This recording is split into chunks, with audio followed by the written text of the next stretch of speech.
Hi, I'm Alvaro from UGent in Belgium, and I will talk to you about how to transform an old supercomputer Taiwan into a cloud platform.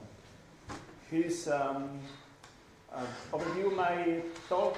First of all, I will talk about why. Then I will explain to you a bit how we did that work and our current pilot users that are using our cloud infrastructure.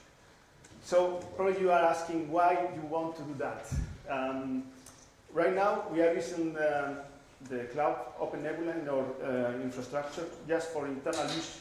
So we are deploying our masters that are running in PBS as VMs in our cloud infrastructure. Also, the app services are running in production like VMs in our cloud infrastructure. And using Quator, we are able to deploy and test virtual clusters in our cloud frameworks. But the problem is, well, not it's a problem, but our users, HPC users, scientific users, are asking for more services that are not possible to deploy in the regular HPC deployment. So, yeah, here's the average question, some services that are not possible to do that in HPC. They're like Windows machines, Docker is one, clusters, etc., etc. So we have already there in our data center supercomputer. This is the Taiwan, and we thought, well, why we don't convert that into a cloud platform? We think that is a good idea. Also, the last issue was the time. So we had to deploy that in a short period of time. So first of all, we want to try something with the hardware we already have with our current users. So here is the old Taiwan UGent. It was called Mac. By the way, in all our clusters we use Pokemon names. So the first and most important thing that we do to deploy a cluster is to assign a correct Pokemon. That is Mac. It looks a bit ugly, but it's quite powerful. It's like a monster. It's also funny with in our presentations we present the new cluster with funny Pokemon names and pictures. So this was the old Flemish supercomputer. The current Taiwan is running in Q11 because each 4 years we share or we are host different cluster. The new cluster in the next 4 years will be again deployed in UGent instead of Q11. The current Taiwan is running in Q11 and it's called Greenia. So this is the hardware what we have, 528 nodes, 64 gigabytes of memory, and also infinite band network and 400 terabytes of storage. So, so you have HPC. So like something, HPC is like a big truck. So probably it's quite powerful. This is a beer drive, by the way, it's Belgium. It's quite powerful. There are a lot of users that are using that, but maybe it's not very flexible. So you want something like this. Ferraris for everyone. They can choose the colors, the kind of car that they want. Like it's quite flexible. But if you don't take into account some issues, you can get at the end something like this, like a truck with a robot with wheels. This is a transformer. It's a Maximus Prime, but we don't want to get into this. We want something more flexible. So the issues that we had to face, there are a few of them. The first, probably the most important, is the use as is. So we have the hardware and we can't modify that. It's just a black box. So we had to use that, and that is what we have. The second is the security for the internal network. For the PBS, for example, the worker nodes, we don't have any kind of security in the network. And we want to isolate all the traffic of the VMs. So user VMs will be run in our internal network, and that is an issue for us. Also, we had to provide a single sign-on and synchronize the HPC user with our client infrastructure. Also, the time is an issue for us. We had to deploy this as soon as possible. And the last but not least is the end of warranty. That means that the hardware is no longer supported by the vendor. So if something is broken, there are two options. we find another replacement for that hardware in our data center, or we leave it as is, so we can't fix that. So this is a regular Mac worker node. Also, it's quite similar to any HPC worker node. And as you can see, we have two network interfaces. The first one is the ETH0, that is a regular gigabit Ethernet that we use to connect the batch system and also the monitoring and management of the machine. And then we only have another interface that is in InfiniBand network. That is a low latency network used by the NPI jobs, and that's it. We don't have anything else. So we can add more. Maybe it's not a perfect cloud hypervisor that we can find, and we have to handle with this. As you may know, the InfiniBand is not a regular IP device, so it's not possible to submit IP4 packets, and yeah, that won't work. So the main issue that we have is the network, because if you assign all the VM traffic to ETH0, that will be a bottleneck. So how do you fix that? So we want to go from this to this. We want to convert, that's the easy part, the worker node into hypervisor using KVM. Then the ETH0 more or less is the same. So we all still use the ETH0 for the Ethernet and for the OpenNebula, in this case, management. OpenNebula will connect to the hypervisor using that device, internet device. But then we have the funny thing, that is the InfiniBand. What we do with the InfiniBand? Well, it's possible with the new, well, not the new, but with the hardware assigned the InfiniBand, convert that as a regular IP device, thanks to the IP over InfiniBand module. So you only have to load that module, and if your hardware is supported, you can assign IP to that and send a package like it's in some ways like a layer. You are simulating a layer 3. So you can do that. Even more, you can also assign a VXLAN tunnel to that layer 3. So you have layer 3, layer 2, and everything is connected using the InfiniBand network, the hardware. So that's great. Also, it works with OpenNebula. So the only thing that you have to do is in OpenNebula is assign that VXLAN device, and then assign the physical device IV0. That's it. Nothing else. And it works. And it's great, because we can connect all the VM traffic will be assigned to the InfiniBand switch. All the VMs will be connected to each other using InfiniBand network. And also it's possible in our case, use the storage is also connected to InfiniBand. So the third storage backend, the VMs can access directly to that, and also to internet, because we have another machine that is doing the NAT connection to the outside wall. And that's it. So, yeah. Can you convert to the safe node also? Or not? Yeah, the InfiniBand switch, or... I mean that your node is also converted as a safe node? As an OS No, node? the nodes, the third nodes are another, yeah. That looks yeah. The third cluster is connected also to the InfiniBand, as you can see that. And the VMs, I will explain this a bit later, are also able, because in third you can create a volume for a user or group, and you can assign a third key to that volume. So using this configuration and assigning, well, of course, the third storage goes in a different VLAN.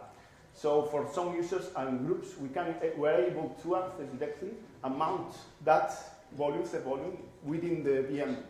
So some VOs are able to mount that, and it's a shared file system using theft. Maybe that's a feature that could be implemented in OpenNebula, maybe in the future, but well, I will explain about this a bit later. So for the single sign-on, I have talked about this in the previous OpenNebula conference. So just tell you that Sandstone supports Kibulus authentication using the remote user.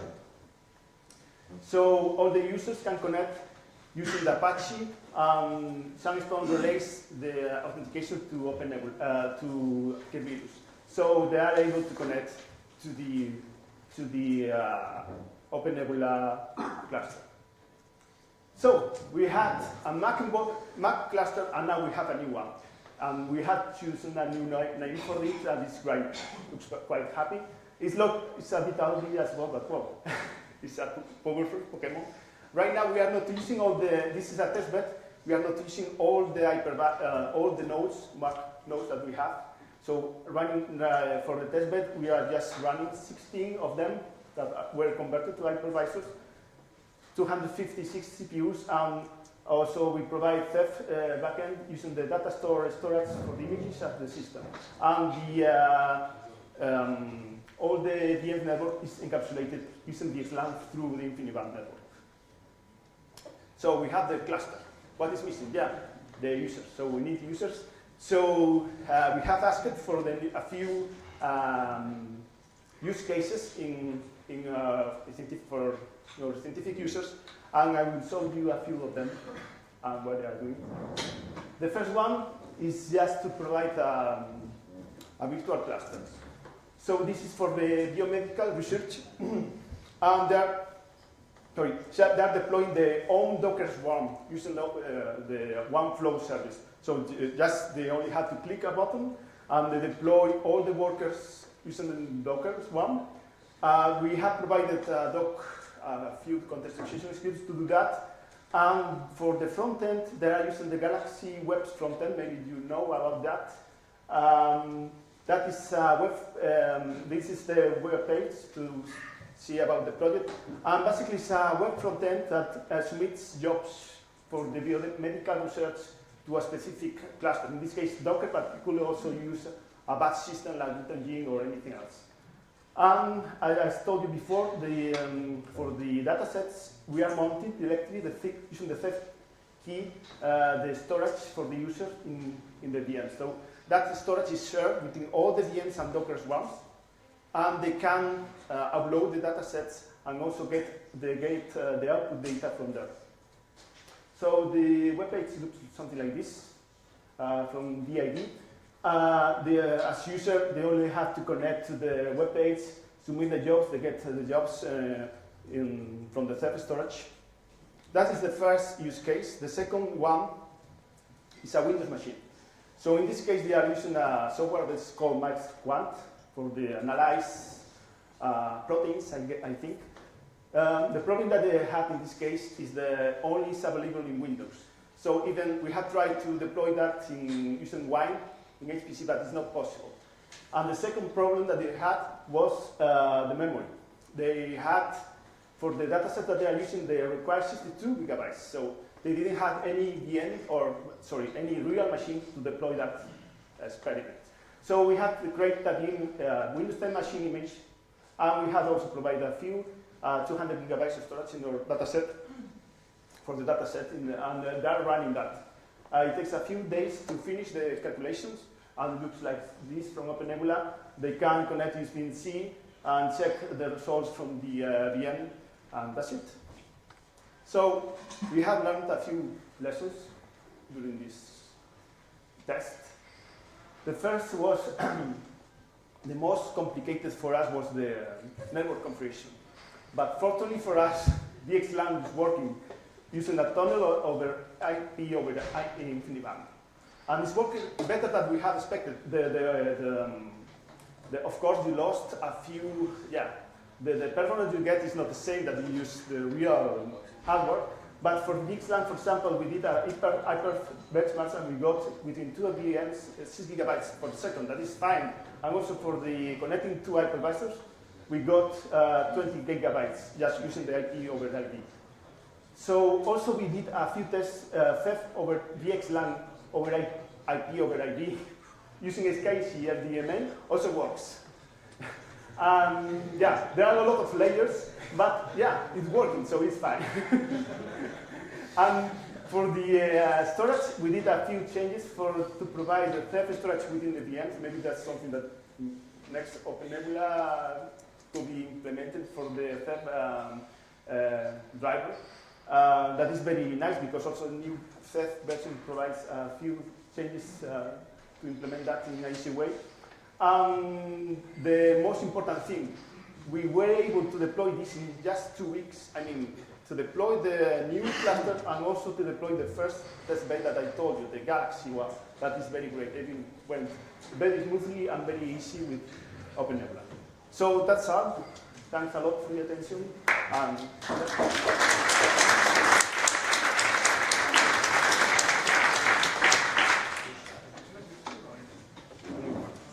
any questions?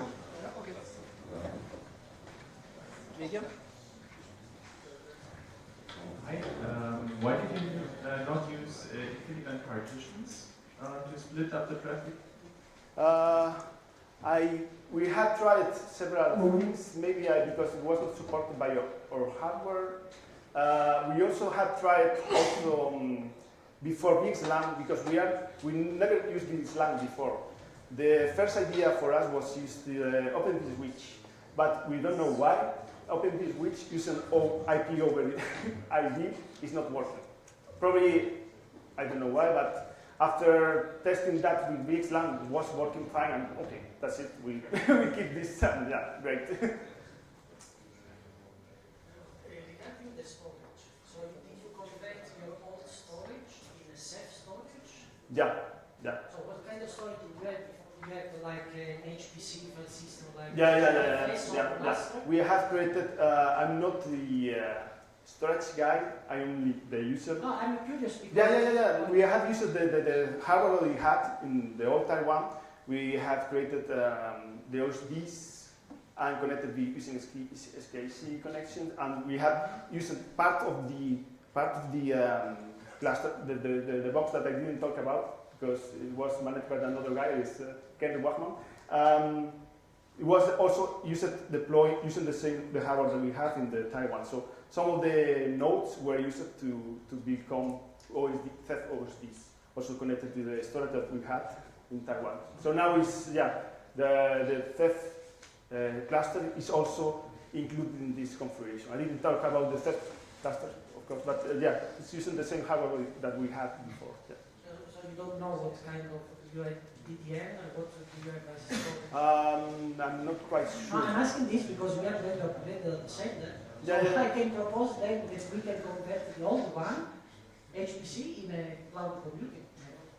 We are going to upgrade, so we will buy another HPC computer, so we can do the same thing. Yeah, I have, for the details about the storage I can ask. So if you need more information, for the technical details.